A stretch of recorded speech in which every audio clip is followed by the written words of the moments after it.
কিয়ামতের মাঠ। এলকা ইব্রাহিম আবাহু আজার, বিচার মাঠে ইব্রাহিম আলাইহিস সালাম তার বাপ আজরের সাথে সাক্ষাৎ করবেন। ওয়ালাওয়াজে আজার কাপরাতুন গাবারা, ওই সময় আজরের মুখখান থাকবে মলিন। ইব্রাহিম আলাইহিস সালাম বলবেন, আপনাকে আমি বলিনি আপনি আমার নাফরমানি করিয়েন না, আব্বা আপনাকে আমি বলিনি আপনি আমার নাফরমানি করিয়েন না। তখন বাপে বলবে, আলিয়াউমালা আসিকা, বেটা আজ তোমার নাফরমানি করব না, আজ যাই বলবে তাই মেনে নিব। বিচার মাঠে কিছু বলার থাকবে না। বাপের এইটুকু কথা শুনে আল্লাহকে বলবে, আল্লাহুম্মা ইন্নাকা ওয়া'আদতানি আল্লাহ তুখজিয়ানি ইয়াওমা ইউবাসুন।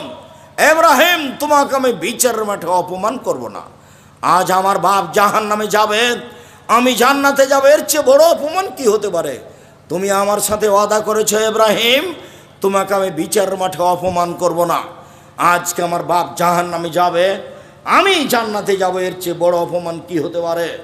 তখন আল্লাহ বলবেন, ইব্রাহিম ইন্নী হারামতুল জান্নাত আলাল কাফিরিনা, যারা আমাকে মানেনি, আমার নবী ইব্রাহিমকে মানেনি, তারা কাফের, আমি তাদেরকে জান্নাতে দেব না।